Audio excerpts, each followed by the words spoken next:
आखिर धरती के कितने ऊपर तक ऑक्सीजन है? धरती पर ऑक्सीजन कैसे आया? सिर्फ धरती पर ही जीवन क्यों पाया जाता है? धरती और चांद की उत्पत्ति लगभग एक ही समय में हुआ, लेकिन चंद्रमा पर इंसान, ऑक्सीजन और कोई महासागर क्यों नहीं है? प्रकृति ने सिर्फ पृथ्वी ग्रह को ही क्यों चुना इंसानों के लिए? धरती गोल है और हम यहां भी रहते हैं और यहां भी रहते हैं, लेकिन यहां से हम नीचे क्यों नहीं गिरते? दोस्तों, इस धरती के बहुत से ऐसे सवाल हैं जिनको हर कोई जानना चाहता है, लेकिन किताबी भाषा आपको समझ नहीं आती। और जब हम कोई वीडियो देखते हैं तो उसमें कुछ पॉइंट को ही कवर किया जाता है, लेकिन आज का यह वीडियो आपको वो ज्ञान देके जाएगा जो बूढ़े होने तक आपके दिमाग में पड़ा रहेगा, क्योंकि आपके बहुत सारे सवालों को ध्यान में रखकर मैंने आपके लिए ये वीडियो बनाया है। और मैं आपसे वादा करता हूँ कि वीडियो के अंत तक आपको इतनी जानकारी मिलने वाली है कि आप सोच भी नहीं सकते। जिस गोलाकार आकृति को आप देख रहे हो, ये धरती है, ये तो आप सब जानते हैं, लेकिन यहाँ से धरती की जमीन लगभग 10,000 किलोमीटर नीचे है, क्योंकि जब आप धरती को देखते हो उसमें समुद्री और जमीनी क्षेत्र के साथ साथ धरती का वायुमंडल भी दिखाई देता है, जो धरती के चारों तरफ गोलाकार आकृति में फैला हुआ है। हालांकि ये वायुमंडल एक नहीं बल्कि कई वायुमंडल की परतों से मिलकर बना है। जैसे हमारी पृथ्वी के जमीन की परत है, वैसे ही हमारे वायुमंडल की भी परत है। उदाहरण के तौर पर मान लो जैसे कोई इंसान है और वो 4 से 5 मोटे कपड़े को ठंड से बचने के लिए पहना हुआ है। बिल्कुल ऐसे ही धरती का ये वायुमंडल एक मोटा कपड़ा है जो 5 मोटे कपड़ों से ढका हुआ है, जो धरती को हर तरफ से सुरक्षा प्रदान करता है। दोस्तों, वीडियो में सारा टॉपिक आपको तभी समझ में आएगा जब आप धरती के वायुमंडल को अच्छे से समझोगे, क्योंकि आपके हर सवाल का जवाब इसी वायुमंडल में छुपा हुआ है। अभी आप जहां पर बैठकर ये वीडियो देख रहे हो, वहां से लेकर ऊपर आसमान के 12 किलोमीटर तक के एरिया को ट्रोपोस्फियर कहा जाता है, जिसे हम क्षोभ मंडल कहते हैं, जिसका अर्थ परिवर्तन का चक्र होता है। यानी धरती के जमीनी क्षेत्र से 12 किलोमीटर ऊपर तक के क्षेत्र में समय के अनुसार परिवर्तन होता रहता है। जैसे इस क्षेत्र में बादल का बनना, बारिश होना, तूफान और बिजली का चमकना, मतलब मौसम संबंधित जो भी घटना होती है वो इसी 12 किलोमीटर की ऊंचाई पर ही होती है। इसके अलावा इसी क्षोभ मंडल में पक्षी उड़ते हैं, हवाई जहाज उड़ते हैं। यहाँ पर नाइट्रोजन का स्तर 78% और ऑक्सीजन का स्तर 21% होता है। हालांकि जैसे जैसे आप 12 किलोमीटर की दूरी को तय करोगे तो आपके साथ ये सब होगा।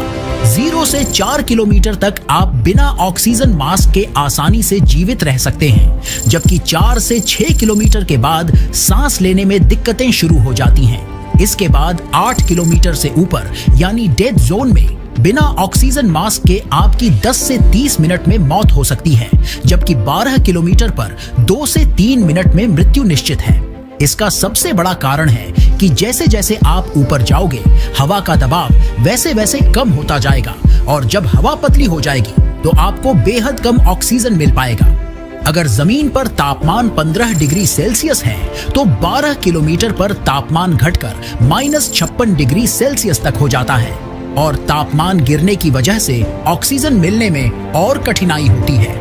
12 किलोमीटर से 50 किलोमीटर ऊपर जाने पर हमें स्ट्रेटोस्फियर नामक परत मिलती है, जिसे हम समताप मंडल कहते हैं। इसी मंडल में ओजोन परत होती है, और इसी परत की वजह से हम सूर्य से निकलने वाले रेडिएशन से बचते हैं। इस परत में ओजोन गैस भरी होती है। अगर ये परत ना होती तो सूर्य हमें अत्यधिक गर्मी के साथ साथ त्वचा कैंसर, मोतियाबिंद या और भी घातक रोग को भेज देता। आप ये समझ लो कि ये परत क्षोभ मंडल का एक रक्षा कवच है। इसके अलावा इस परत में जेट विमान भी उड़ते हैं। जहां क्षोभ मंडल की परत में नीचे से ऊपर आने पर तापमान में गिरावट देखने को मिलती है, तो वहीं इस परत में उल्टा होता है, क्योंकि जब आप 12 से 50 किलोमीटर की दूरी को जैसे जैसे तय करोगे, वैसे वैसे तापमान बढ़ता जाएगा, और 50 किलोमीटर पर यह तापमान -15 डिग्री सेल्सियस हो जाता है। वैसे तो समताप मंडल में भी ऑक्सीजन की मात्रा लगभग 21% होती है, लेकिन यहाँ हवा पतली और कम घनत्व वाली होती है, तो यहाँ पर आपको ऑक्सीजन के साथ साथ स्पेस सूट भी पहनना होगा, क्योंकि हमें सूर्य के रेडिएशन से भी तो बचना है। जब आप 50 से 85 किलोमीटर ऊपर जाते हैं तो आपको मेसोस्फीयर यानी मध्य मंडल देखने को मिलेगा। ये परत धरती के लिए रक्षा कवच के तौर पर काम करती है, क्योंकि जब अंतरिक्ष से छोटे छोटे पत्थर, जिनको हम मेटियोराइट कहते हैं, ये जब धरती के वायुमंडल में प्रवेश करते हैं तो ये परत उसको जलाकर खाक कर देती है। आपने कभी कभी आसमान में इस तरह के रोशनी को देखा होगा, ये यही मेटियोराइट होते हैं। वैसे आपको लग रहा होगा कि तब तो ये परत काफी गर्म होती होगी, लेकिन नहीं, क्योंकि इस परत का तापमान -90 डिग्री सेल्सियस तक गिर जाता है। लेकिन ये पत्थर लगभग 40 से 60 हजार किलोमीटर प्रति घंटे की स्पीड से गिरते हैं, तो वायुमंडल के गैसों की कणों से टकराकर ये जलने लगते हैं। इस मंडल में ऑक्सीजन का स्तर तो 21% होता है, लेकिन हवा बेहद ही पतली होती है, जिससे आप बिना ऑक्सीजन मास्क के 1 मिनट भी जिंदा नहीं रह पाओगे। इसके अलावा बिना स्पेस सूट के यहाँ वायु दबाव इतना कम होता है कि इंसान का खून उबल सकता है। मध्य मंडल में इंसानों द्वारा बनाई गई कोई भी वस्तु ज्यादा देर तक ठहर नहीं सकती। जब आप 85 किलोमीटर से 600 किलोमीटर ऊपर जाते हैं तो आपको थर्मोस्फीयर यानी तापमंडल देखने को मिलता है। यह एक अत्यधिक गर्म, ऊर्जावान और रहस्यमयी परत है, जहां कई महत्वपूर्ण घटनाएं घटती हैं। थर्मोस्फीयर में सूरज की पराबैंगनी और एक्स-रे किरणें सीधे हवा के अणुओं से टकराती हैं। इस वजह से यहाँ का तापमान 1500 डिग्री सेल्सियस से 2500 डिग्री सेल्सियस तक पहुंच जाता है।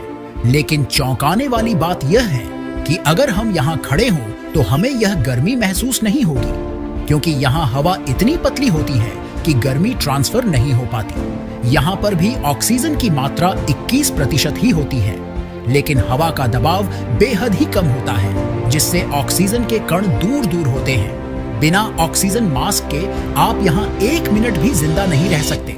हाँ, स्पेस सूट पहनकर कुछ समय तक आप जिंदा रह सकते हैं, लेकिन तभी तक जब तक कोई सैटेलाइट और स्पेस स्टेशन आपसे ना टकराए। मुख्य रूप से धरती के 100 किलोमीटर से ऊपर जाने पर उसे अंतरिक्ष का शुरुआत कहा जाता है। हालांकि इतनी ऊंचाई पर आप तैरने जैसा अनुभव नहीं कर पाओगे, क्योंकि उसके लिए आपको कम से कम 350 से 400 किलोमीटर ऊपर जाना होगा। जैसे अमेरिका द्वारा निर्मित इंटरनेशनल स्पेस स्टेशन, जो 350 से 400 किलोमीटर की ऊंचाई पर उड़ रहा है। हालांकि यहाँ पर भी पृथ्वी का गुरुत्वाकर्षण बल लगभग 90% तक होता है, जिसकी वजह से इंटरनेशनल स्पेस स्टेशन हर समय धरती की तरफ गिर रहा होता है। लेकिन इसकी स्पीड और धरती के गोल होने की वजह से ये कभी भी धरती की सतह तक नहीं पहुंच सकता। जब हम 600 किलोमीटर से 10,000 किलोमीटर तक ऊपर जाते हैं तो हमें धरती के वायुमंडल की सबसे लास्ट परत देखने को मिलती है, जिसे एक्सोस्फीयर यानी बाहरी मंडल के नाम से जाना जाता है। इस परत के जैसे जैसे आप ऊपर जाओगे, आपको धरती की ग्रेविटी कमजोर होती दिखेगी। मतलब अंतरिक्ष और धरती के बीच की ये अकेली परत है जो बेहद पतली है। यहाँ पर ऑक्सीजन नाम मात्र का होता है और तापमान बेहद ज्यादा। इस परत में आपको इंसानों द्वारा छोड़ी गई बहुत सी सैटेलाइट देखने को मिलेगी, जिसमें जीपीएस सैटेलाइट्स, संचार सैटेलाइट्स, मौसम सैटेलाइट्स आदि शामिल होते हैं। यानी 10,000 किलोमीटर से जब आप ऊपर जाओगे तो धरती की कोई भी परत आपको दिखाई नहीं देगी, लेकिन धरती का गुरुत्वाकर्षण बल कई लाख किलोमीटर दूर तक फैला हुआ है। हालांकि दूरी के हिसाब से इसके गुरुत्वाकर्षण बल में कमी आती रहती है, लेकिन एक पॉइंट ऐसा भी आता है जहां पृथ्वी का गुरुत्वाकर्षण बल 0 हो जाता है, जिसे हिल स्फीयर कहते हैं, जो धरती से 15 लाख किलोमीटर दूर है, क्योंकि यहां से सूर्य की ग्रेविटी काम करने लगती है। वैसे वीडियो के स्टार्टिंग में मैंने एक सवाल किया था कि इंसान इस पॉइंट से नीचे क्यों नहीं गिरता, तो उसका सबसे बड़ा कारण ग्रेविटी ही है, जो धरती की सारी चीजों को बांध रखा है, जिसमें समुद्र, पहाड़, इंसान, जानवर और बहुत कुछ शामिल है।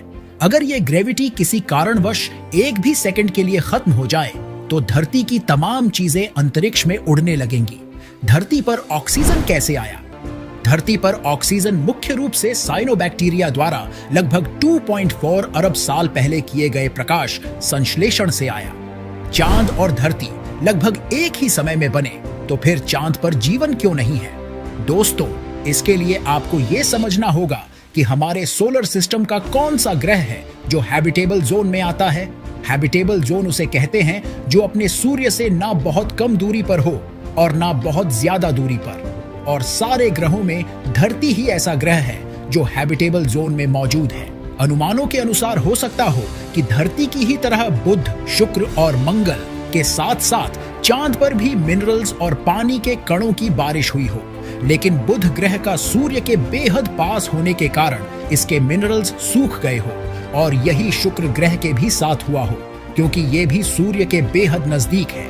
इसके बाद आता है मंगल ग्रह जो धरती के मुकाबले सूर्य से बेहद ज्यादा दूरी पर मौजूद है और यहाँ का मिनरल्स अत्यधिक ठंड के कारण जम गया हो। उसके बाद तो बाकी गैसीय प्लैनेट है। अब बचता है हमारा चांद जिस पर मिनरल्स की बारिश हुई हो, लेकिन बेहद कम ग्रेविटी होने के कारण सारे मिनरल्स धीरे धीरे अंतरिक्ष में चले गए हो। हालांकि प्रकृति के रहस्य को पूर्ण रूप से जानना हम इंसानों के लिए अभी पॉसिबल नहीं है, लेकिन अभी तक जो भी खोजे हुई हैं उनके बारे में तो जान सकते हैं। और इसीलिए अगला वीडियो आपको जिस किसी भी टॉपिक पर चाहिए उसे कमेंट बॉक्स में जरूर बताइए। हम आपके लिए वो वीडियो जल्द से जल्द लाएंगे।